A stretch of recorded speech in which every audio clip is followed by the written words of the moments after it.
마틴 부버라고 하는 유명한 철학자가 쓴 책 중에 나와 너라고 하는 책이 있습니다. 여러분, 이 책은 사람들이 서로 만나는 이 방식을 세 가지로 소개하고 있습니다. 첫 번째 방식은 뭐냐 하면 그것과 그것의 만남입니다. 이 만남은 서로를 사람으로 보지 않고 물건처럼 대하는 관계입니다. 필요할 때는 이용하고 필요 없으면 쉽게 버리는 만남, 관계라는 거죠. 여러분, 만약에 이 그것과 그것의 만남이 부부 관계라고 하면 어떨까요? 어떻게 될까요? 서로에 대한 따뜻함과 애정은 다 식어졌을 것이고 관계가 아주 냉랭할 것입니다. 아내가 여보 한번 안아봅시다. 왜 이러십니까? 이러신다든지, 남편이 아내를 한번 안아봅시다 했는데 아내가 쌩 한다든지 하면 여러분, 반대쪽도 쌩할 가능성이 높습니다. 그러면 그것과 그것이 될 수 있습니다. 두 번째는 나와 그것의 만남입니다. 이 만남은 상대방이 나를 물건처럼 대해도 나는 끝까지 상대방을 인격적으로 존중하면서 대하는 만남이죠. 여러분, 내 입장에서는 참 좋은 태도이지만 얼마나 힘들겠습니까? 그렇죠? 나는 잘해주려고 애쓰는데 그 사람은 나를 물건처럼 대하면 얼마나 마음이 힘들까요? 세 번째는 나와 너의 만남입니다. 부부는 이 관계가 가장 바람직한 관계다라고 말하고 있고 서로를 인격적으로 존중하고 진심으로 대하는 관계다라고 설명합니다. 그리고 이 관계를 강조하면서 부부가 이런 말을 했습니다. 우리 화면을 보시면서 같이 한번 읽어보겠습니다.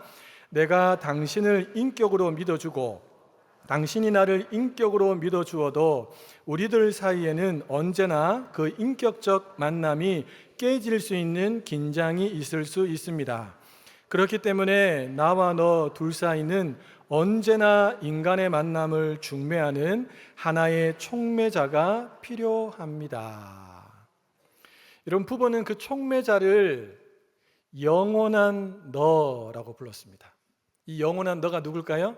예수 그리스도이십니다.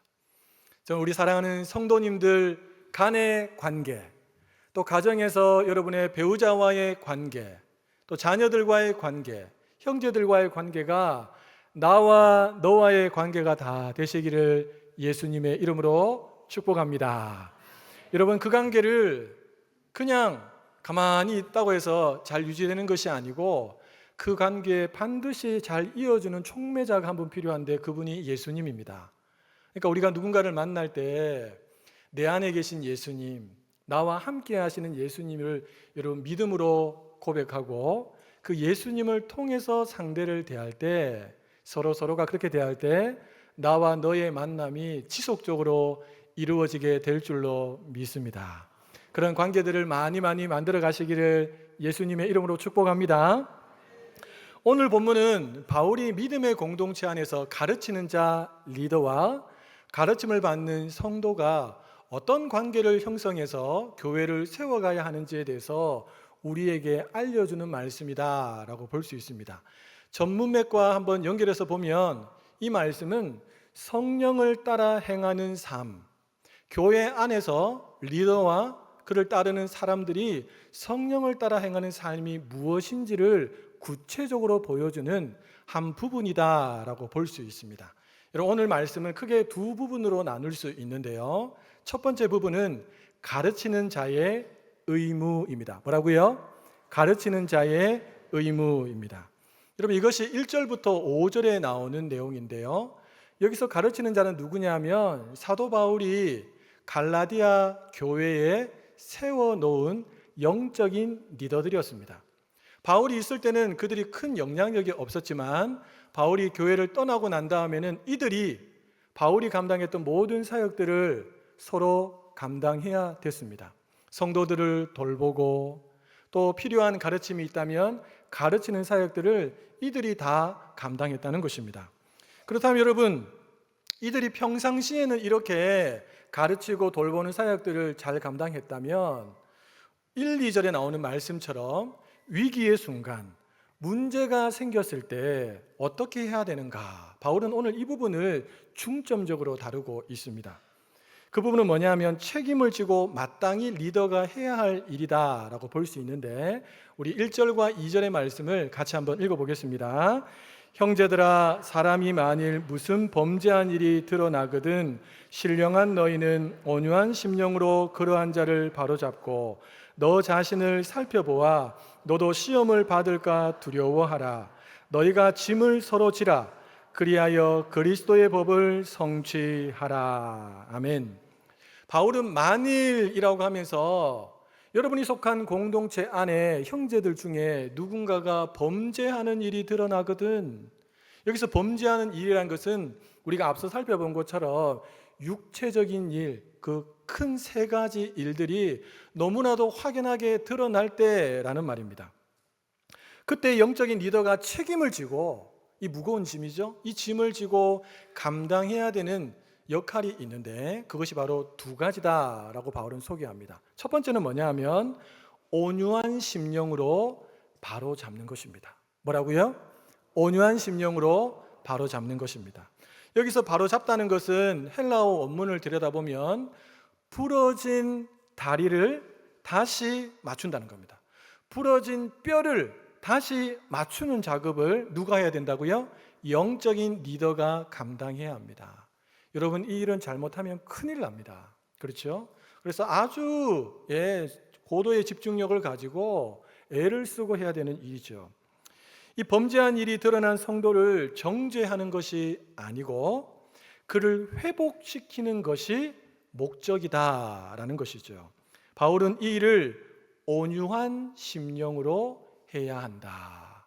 온유한 심령.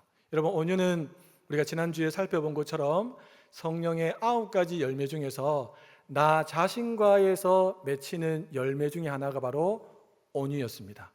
얼마든지 힘을 쓸 수 있지만 그 힘을 쓰지 않는 것, 하나님의 말씀 앞에 하나님께 철저하게 통제된 그것이 바로 온유라고 했습니다. 리더가 그렇게 해야 한다는 것입니다. 리더의 역할에서 얼마든지 힘을 쓸 수 있지만 함부로 힘을 써서는 안 된다는 것을 알려주는 것이죠. 자, 그렇다면 온유한 심령으로 한다는 것은 도대체 뭘까요? 예수님께서는 공동체 안에서 심각한 문제를 일으키는 사람이 있을 때 어떻게 대처해야 되는지에 대해서 마태복음 18장에서 이미 다 말씀해 주셨습니다. 그러니까 예수님께서 말씀해 주신 이것을 마음에 잘 새기고 내 성질대로가 아니라 예수님이 알려주신 방법대로 행하는 것이 바로 온유한 심령으로 하는 것이다 라고 할 수 있겠죠. 첫 번째는 어떻게 하느냐? 그 리더가 범죄한 자에게 찾아가서 권면하는 것입니다. 너 지금 이거 잘못됐다라고 분명하게 말해주는 것이 첫 번째입니다. 두 번째는 그 사람이 말을 듣지 않을 때에 두세 사람의 증인을 데리고 가서 함께 잘못됐다, 돌이켜라 라고 말해주는 것이죠. 왜 두세 사람을 데리고 가는가? 조금 더 객관적인 시각으로 자기 자신을 볼 수 있도록 해주는 것이죠. 세 번째는 그래도 그 사람이 말을 듣지 않으면 그때는 교회에 알려라 라고 말씀하셨고, 교회에 알려서 모든 사람들이 다 알게 되면 어떻게 되겠습니까? 그가 내가 지금 교회 공동체에 큰 해를 끼치고 있구나 라는 사실을 깨닫게 되겠지요. 그러나 그럼에도 불구하고 돌이키지 않을 때는 그때 가서 제명해야 한다라고 예수님께서 말씀하셨습니다. 여러분, 그 사람을 제명한다는 것은 그 사람을 잘라낸다라는 의미도 있지만 사실은 이 일을 통해서 그 사람이 마지막이라도 돌아올 수 있도록 회개할 수 있는 기회를 열어주는 것을 의미하고, 또 한 가지 차원에서는 공동체 안에 있는 연약한 성도들, 믿음이 연약한 자들, 이런 자들이 그 사람을 통해서 잘못된 영향을 받아서 물들 수 있으니까 그 사람과 분리시켜야 된다라고 하는 그런 의미가 함께 포함되어져 있습니다. 중요한 것은 뭐냐 하면 이 리더들이, 영적인 리더들이 이 일을 감당할 때에 정죄하듯이 하면 안 된다는 겁니다. 어떻게 해야 된다고요? 온유한 심령으로, 사랑으로 그 사람이 잘 회복될 수 있는 마음을 가지고 끝까지 그를 대하는 것, 이것이 바로 영적인 리더가 해야 할, 하나님께서 교회 공동체 안에 맡겨주신 성령을 따라 행하는 일이다라는 것입니다. 영적인 리더가 해야 할 두 번째 일은 같이 한번 읽어볼까요? 자기 자신을 잘 살펴 시험에 빠지지 않아야 합니다. 사랑하는 성도 여러분, 영적인 리더는 완전할까요? 완전하지 않습니다. 영적인 리더도 얼마든지 넘어질 수 있고 쓰러질 수 있고 시험에 빠질 수 있고 유혹에 자빠질 수도 있습니다. 불완전합니다. 그렇기 때문에 누군가를 가르치거나 권면할 때마다 영적인 리더는 항상 자기 자신을 먼저 돌아볼 줄 알아야 합니다. 여러분, 만약에 영적인 리더에게 이 자세가 없으면 어떻게 될까요? 위선에 빠지기 쉽습니다. 위선에. 그리고 결국 그 사람이 시험에 들 수밖에 없습니다. 그러므로 사랑하는 성도 여러분, 여러분의 영적인 리더가 누군지 그 사람을 위해서 기도할 때 여러분 반드시 이렇게 기도해야 합니다. 하나님, 나의 영적인 리더가 위선에 빠지지 않게 해 주십시오. 늘 자기 자신을 살펴서 시험에 넘어지지 않도록 하나님, 나의 영적인 리더를 보호하여 주십시오. 여러분, 구역장일 수도 있고 부서의 교육자일 수도 있고 저일 수도 있고 우리 장로님들일 수도 있습니다. 여러분, 그렇게 꼭 영적인 리더들을 위해서 기도해 주시기 바랍니다. 왜냐하면 그들도 완전하지 않기 때문에 그렇습니다. 자, 한번 정리해 봅시다. 여러분, 교회 안에 문제가 발생했을 때 그 문제를 해결하는 것은 굉장히 어려운 일입니다. 그래서 이 짐은 그냥 짐이 아니고 원문을 보면 너무나도 무거운 짐이다 라고 합니다. 이 짐을 져야 되는 사람이 누구라고요? 영적인 리더입니다. 영적인 리더는 어떻게 해야 합니까? 범죄한 자를 온유한 심령으로 대해야 합니다. 정죄하는 것이 아니고 사랑으로 그 사람이 회복될 수 있도록 대하는 자세를 먼저 가져야 합니다. 두 번째는요, 늘 자기 자신을 돌아보고 자기 자신 또한 넘어지지 않도록 잘 살펴야 합니다. 여러분, 이것이 바로 영적인 리더가 교회 안에서 성령을 따라 행하는 삶이다 라고 바울은 말해주고 있는 것입니다. 우리 교회는 저와 함께 이 귀한 교회를 이끌어 나가고 있는 14명의 우리 시무 장로님들이 계시고 또 저를 도와서 저의 손과 발의 역할들을 감당해주는 8명의 사역자들이 있습니다. 한 분 한 분 얼마나 귀한지 모릅니다. 교회 안에 크고 작은 일이 있을 때마다 한 분도 뒤로 물러서지 않고 어떻게 해서든지 함께 감당하려고 애씁니다. 여러분, 이것이 바로 공동체의 짐을 서로 함께 지는 것이지요. 만약 리더 중에 누군가가 목사님, 그 일은 내 일이 아닙니다. 내 일이 아닙니다. 라고 하면서 뒤로 빠지면 어떻게 될까요? 그러면 그분이 감당해야 되는 짐을 누군가가 더하여 감당해야 되고 그러면 영적인 리더에게 심각한 문제가 발생하게 되고 그 결과 교회에 이곳저곳에서 이상한 문제들이 계속해서 발생할 수 있습니다. 여러분, 사단이 교회를 흔들 때 평신도를 통해서 새가족을 통해서 교회를 흔드는 일은 없습니다. 항상 영적인 리더들을 통해서 교회를 흔들고 어렵게 하는 것입니다. 그렇기 때문에 여러분, 이 영적인 리더들이 이러한 마음을 가지고 이러한 경각심을 가지고 자기를 잘 살피고 짐을 서로 나누어지는 자세를 가지는 것은 너무나도 중요한 일이라고 할 수 있겠지요. 이어서 바울은 3절부터 5절의 말씀을 통해 이 교회의 영적인 리더들이 항상 기억해야 할 너무나도 중요한 경건 훈련을 하나 소개합니다. 앞서도 제가 잠깐 언급했는데 그것은 뭐냐 하면 자기 자신을 먼저 돌아볼 줄 아는 자기 성찰입니다. 뭐라고요?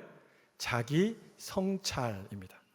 만약에 영적인 리더가 자기 성찰이 안 된다, 다른 것은 다 정확하게 보고 다른 것은 다 정확하게 판단하면서 자기 자신을 보는 눈이 없다, 그러면 어떻게 될까요? 사도 바울은 3절에서 이렇게 말합니다. 그 사람은 스스로 속이는 사람이다. 스스로 속이는 사람. 예를 들면 이런 겁니다. 자기는 함부로 말하고 자기는 쉽게 거짓말도 하고 쉽게 화를 내면서 그런 모습을 보이고 있는 어떤 성도를 만났을 때에 곧바로 지적하고 정죄하고 화내는 것. 예. 여러분, 이 모습은 마치 옆으로 이렇게 걸어가는 엄마 개가 자기를 따라 옆으로 함께 걷고 있는 새끼 개한테 이렇게 나무라는 것과 똑같습니다. 너는 왜 항상 옆으로 걷니? 똑바로 좀 걸어. 이렇게 말하는 것과 똑같습니다. 그래서 바울은 4절에서 뭐라고 말합니까? 각각 자기의 일을 살펴라 그랬습니다. 각각 자기 일. 영적인 리더라면 제일 먼저 해야 될 것이 자기 자신을 살피는 것입니다. 이 말은 다른 사람을 먼저 보지 말고 항상 나 자신을 먼저 점검하라는 것입니다. 여러분, 그럴 때 우리는 나는 저 사람보다는 낫다 라고 하는 영적인 우월감이라고 하는 함정에서 우리는 빠져나올 수 있습니다.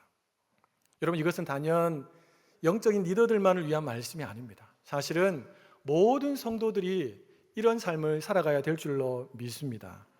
자, 그렇다면 우리는 나 자신을 돌아볼 때 나름대로의 어떤 기준이 있어야 되지 않겠습니까? 우리가 기준으로 삼아야 될 것은 뭘까요? 이런저런 사람들일까요? 아닙니다. 수시로 변하는 사람들을 기준으로 삼아서는 안 됩니다. 우리가 기준으로 삼아야 할 분은 하나님이시고 영원히 변치 않는 하나님의 말씀인 줄로 믿습니다. 그 말씀의 거울 앞에서 어제보다 오늘, 오늘보다 내일 내가 나 자신을 더 정확하게 들여다보고 내가 잘못된 부분이 뭔지를 점검하고 그것을 바로 세워나가는 삶이 지속될 때 여러분, 그 리더가 바로 건강한 리더고 그런 리더가 있는 교회 공동체가 건강한 공동체로 세워질 수 있다는 것입니다. 여러분, 이렇게 날마다 말씀의 거울 앞에서 자기를 비춰보고 하나님 앞에 엎드려 기도하면서 자기 자신을 들여다보려고 하는 사람이 쉽게 교만한 마음을 품을 수 있겠습니까? 겸손한 마음을 더 잘 유지하겠지요. 하나님께서도 그런 리더를 통해서 일하기를 기뻐하시는 줄로 믿습니다. 여러분, 첫 번째가 가르치는 자의 의무였다고 하면 두 번째는 가르침을 받는 자의 의무도 있습니다. 우리 6절 말씀인데요, 같이 한번 읽어보겠습니다. 가르침을 받는 자는 말씀을 가르치는 자와 모든 좋은 것을 함께 하라. 가르치는 자는 바울이 세운 리더들이라고 했습니다. 여러분, 이들이 처음 교회를 맡아서 섬길 때는 이들 또한 자신의 삶을 책임져야 되기 때문에 생업을 하면서 그 일을 감당했습니다. 하지만 시간이 지남에 따라서 교회가 조금씩 성장하게 되면서 많은 성도들이 몰려오기 시작했어요. 그러다 보니까 자기가 원래 해야 되는 생업을 위해서 해야 될 일이 있는데 이 일에 소홀해질 수밖에 없는 거예요. 그러다 보니까 어떤 어려움이 찾아옵니까? 경제적인 어려움이 찾아온 것입니다. 여러분, 사도 바울은 이 사실을 정확하게 알고 있었습니다. 그래서 사도 바울이 성도들에게 뭐라고 말합니까? 모든 좋은 것을 함께 하라. 너희들이 가지고 있는 모든 좋은 것을 가르치는 그 리더와 함께 하라는 것이죠. 여기서 좋은 것은 내가 생각하기에 좋은 것, 모든 것을 다 포함합니다. 그러나 특별히 오늘 말씀 안에서 딱 하나만 뽑으라고 한다면 물질적인 도움이라는 것이죠. 물질적인 도움. 사랑하는 성도 여러분, 가르침을 받는 자는 왜 모든 좋은 것을 가르치는 자와 함께 해야 될까요? 왜 같이 해야 될까요? 간단합니다. 그래야 가르치는 자가 이 가르치는 사역과 돌봄의 사역을 제대로 감당할 수 있기 때문입니다. 사역의 집중력이 높아질 수 있기 때문에 그렇죠. 여러분, 한번 생각해 보세요. 만약에 리더가 자기 먹고 사는 문제 때문에 늘 걱정하고 어려운 상황 가운데 처해 있다면 어떨까요? 대출을 계속 받아야 되고 어려운 상황 가운데 계속 있다면 그 사람이 사역에 집중할 수 있겠습니까? 혼자라면 그나마 괜찮겠지요. 근데 가족이 딸려 있어요. 아내도 있고 자녀들도 있고 그러면 가정을 책임져야 되는 가장의 역할도 감당해야 되지 않겠습니까? 그런데 물질적인 부분에 있어서 너무 어려워요. 그러면 제대로 감당할 수 있겠습니까? 불가능합니다. 저처럼 담임 목사가 되면 교회가 필요를 책임져 주기 때문에 괜찮습니다. 사실 부교육자들의 현실은 그렇지 않습니다, 여러분. 갈수록 신학교에 들어가는 인원이 줄어들고 있습니다. 대부분 다 미달이래요. 미달. 신학교를 들어가서 신학을 공부하면서 목회 현장에 들어가는 숫자도 훨씬 더 줄어들었습니다. 제 때만 해도요, 한 반에 거의 한 두세 명을 빼놓고는 대부분 다 교회에 들어가서 사역을 했습니다. 전도서 사역을 다 했습니다. 근데 요즘에는요, 한 절반 정도가 사역을 안 합니다. 목회를 하더라도 최대한 늦게 하려고 합니다. 늦게. 왜 그럴까요? 왜 신학교 들어가서 바로 사역을 할 수 있는데 왜 바로 하지 않고 최대한 늦게 하려고 할까요? 교회에서 사역하면서 받는 그 사례보다 아르바이트에서 받는 돈이 훨씬 더 크기 때문입니다. 그래서 지금 굳이 내가 힘들게 저 돈을 받아가면서 생업도 해야 되고 학비도 내야 되고 먹을 것도 먹어야 되고 해야 되는데 감당이 안 되는 겁니다. 그러다 보니까 사역을 뒤로 계속 늦추는 거예요. 여러분, 그러다 보니까 어떻게 됩니까? 교회에 사역자들 구하기가 하늘의 별따기입니다. 교육 전도사님 한 분 모시기가 하늘의 별따기입니다. 제가 와서 저에게 2번이나 사역자 모집 공고를 냈는데 여러분, 저는 그래도 한 10통은 올 줄 알았거든요. 2통밖에 안 들어왔습니다. 작년에는 아예 들어오지도 않았고. 하늘의 별따기입니다. 지방은요 훨씬 더 어렵습니다. 서울에서도요 작은 교회로는 가지도 않습니다. 생활이 안 되니까. 그래서 목사님들이 어떻게 합니까? 이중직을 하는 겁니다. 이중직을. 먹고 살아야 되지 않습니까? 그렇죠? 이중직을 하면서 사모님들도 어쩔 수 없이 일을 해야 됩니다. 그러면 그 자녀들은 어떻게 합니까? 저절로 크지요? 하나님 은혜로? 아닙니다. 부모의 돌봄을 제대로 받을 수가 없습니다. 그래서 목회자들 안에서 의외로 자녀의 문제로 아파하는 분들이 너무 많으세요. 여러분, 이렇게 되면 어떻게 될까요? 자연스럽게 목회에 대한 집중력이 떨어질 수밖에 없습니다. 결국 그 영향을 누가 받을까요? 성도들이 다 받습니다. 물론 목회자들이 최선을 다해서 하려고 하지만 그러나 그 영향을 안 받을 수가 없습니다. 저도 20년 넘게 부교육자 생활을 했습니다, 여러분. 돌아보니까 모든 것이 하나님의 은혜입니다. 제가 개척교회 전도사로 부임해서 한 달 사역을 하고 나니까 목사님께서 저에게 사례비라고 딱 주셨는데 25만 원을 주셨어요. 차비죠, 그렇죠? 차비. 거기서 11조 떼고 성교원금 떼고 감사원금 떼고 주일원금 떼고 차비입니다, 차비. 물론 목사님은 더 힘드셨어요. 그래서 사모님이 어쩔 수 없이 일을 해야 되는 그런 상황이셨습니다. 제가 모든 것이 하나님의 은혜였다라고 했는데 여러분, 그 은혜가 엘리야처럼 천사나 까마귀를 통해서 저에게 왔을까요? 제가 20년 넘게 부교육자 생활하면서 천사를 통해서 공급받은 적은 한 번도 없습니다. 까마귀는 울산에 와서 진짜 많이 봤습니다. 근데 그 많은 까마귀들 중에서 저에게 뭔가를 물어주는 까마귀는 한 마리도 보지 못했습니다. 그럼 도대체 제가 왜 하나님의 은혜다라고 했을까요? 철마다 나물과 생선과 과일 같은 먹을 것을 은밀하게 나누어 주는 성도님들이 계셨습니다. 하나님의 은혜입니다. 한 15년 전으로 제가 기억하는데요. 예배를 다 마치고 이제 나가는 성도님들과 로비에서 인사를 할 때였습니다. 나이가 지긋이 드셨던 여 집사님께서 평상시에는 그냥 인사만 이렇게 하고 가는데 저에게 가까이 오시더니 악수를 청하시는 거예요. 그래서 제가 악수를 청하니까 안 할 수가 없잖아요. 그래서 악수를 딱 하는데 손에 뭔가가 있어요. 뭔가를 전해주시기 위해서 악수를 청하신 거예요. 그리고 곧장 웃으면서 나가셨어요.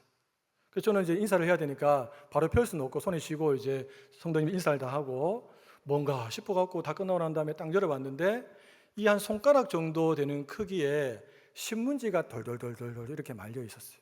그래서 속으로 처음에는 아니 집사님이 왜 나한테 쓰레기를 주시나 이렇게 생각을 했어요. 근데 제가 그 집사님의 성품을 알고 믿음을 알기 때문에 쓰레기는 아니겠다. 그러면서 한번 제가 펴봤거든요. 펴보니까 거기에 10,000원짜리 한 장에 신문지와 함께 이렇게 덜덜덜덜 말려 있었어요. 제가 그걸 받고 눈물이 핑 돌았습니다. 왜냐하면 제가 그분의 형편을 알거든요. 폐지를 주어갖고 그렇게 간간히 살아가시는 분이셨어요. 그분에게 10,000원이 얼마나 큰 돈이라는 걸 제가 압니다.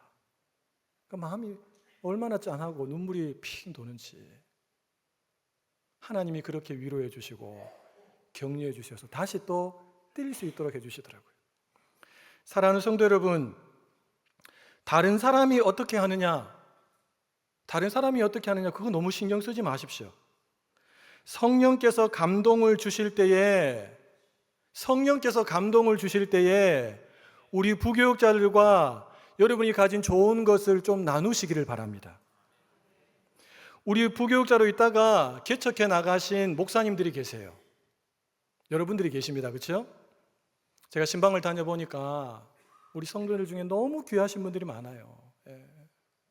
본인 살기도 힘들고 어려운데 자녀들에게 용돈을 받았던 그 돈을 그 개척교회에서 힘들게 목회하시는 목사님에게 은밀하게 먹을 것이 있으면 또 목사님 연락해서 또 은밀하게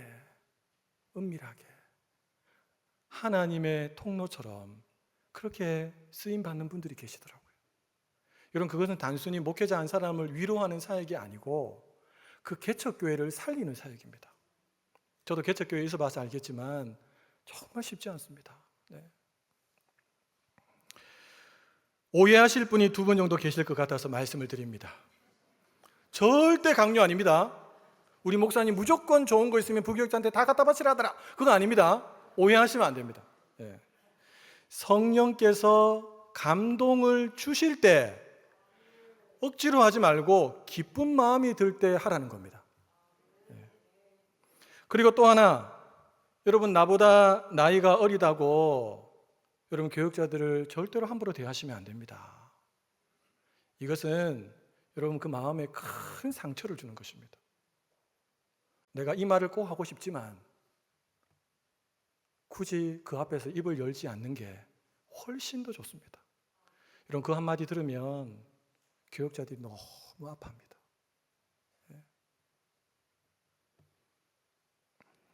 자꾸 목사님 몇 살이에요? 전도사님 몇 살이에요? 이렇게 물어보시는 분들 계신데 왜 물어보세요? 진짜 나이가 궁금한 겁니까? 아니면 내가 네보다 나이 많으니까 앞으로 알아서 굴어 이런 뜻입니까? 그렇지는 않겠죠. 여러분 한 부흥사 목사님이 이렇게 말씀하셨어요.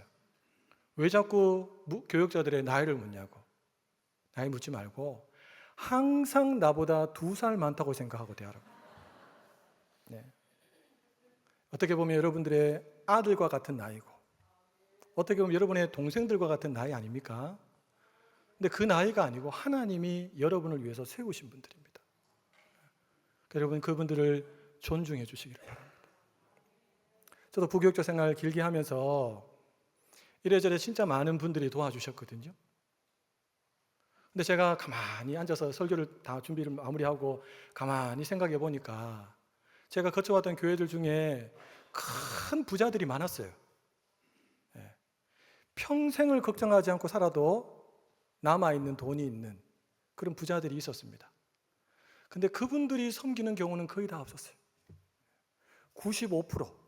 95%는 평범하게 아니면 힘들게 사시는 분들이 오히려 대부분 섬겨주셨어요.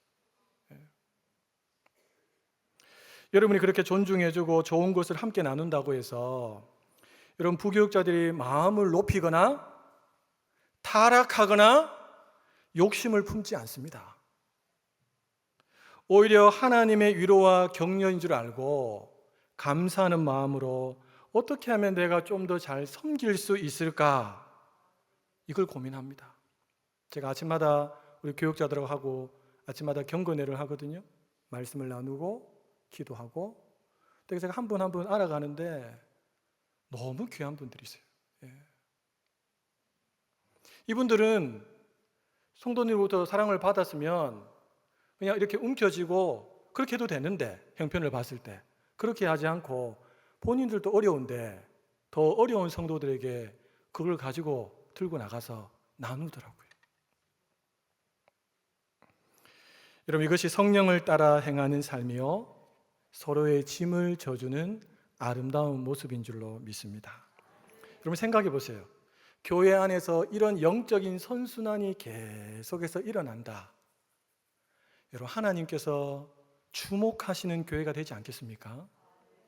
영적인 리더들은 자기에게 맡겨진 그 무거운 짐을 최선을 다해서 감당하면서 늘 자기 자신을 돌아보고 시험에 들지 않도록, 위선적으로 되지 않도록 늘 자기를 돌아보고, 그렇게 열심을 다해서 사역하는 그 영적인 리더들 향해서 성도들은 자기의 좋은 것을 성령께서 감동을 주실 때마다 기쁨으로 나누고, 이런 영적인 선순환이 계속해서 일어난다면 저는 그 공동체 안에서 하나님의 영광이 드러나고 그 공동체를 통해서 더 놀라운 하나님 나라와 의를 이루는 역사들이 펼쳐지게 될 줄로 믿습니다. 사랑하는 성도 여러분, 가르치는 자들이 맡겨진 책임을 다하고 늘 자기 자신을 돌아보는 성찰을 통해서 유혹에 넘어가지 않는 것, 또 가르침을 받는 자들이 가르치는 자와 모든 좋은 것을 함께 할 수 있는 이 능력은 어디에서 나올까요? 내 안에서는 안 나옵니다, 여러분. 내가 먹고 살기도 바쁜데 무슨 교회의 책임을 진다고 영적인 리더로. 내 안에서는 안 나옵니다. 어떻게 나올까요? 복음의 능력에서 나옵니다. 복음 앞에 제대로 설 때 그때 이 마음이 다시 회복되는 거죠. 성령께서 주시는 감동을 살아갈 때 그때 나오는 겁니다, 여러분. 아무에게나 막 나오는 것이 아닙니다.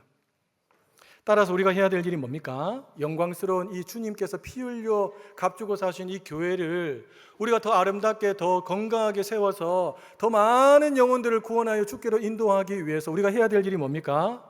우리가 더 힘껏 개개인이 복음을 붙들고 우리 개개인들이 더 성령의 인도를 따라 살아갈 때 여러분, 그렇게 교회가 세워지는 것입니다.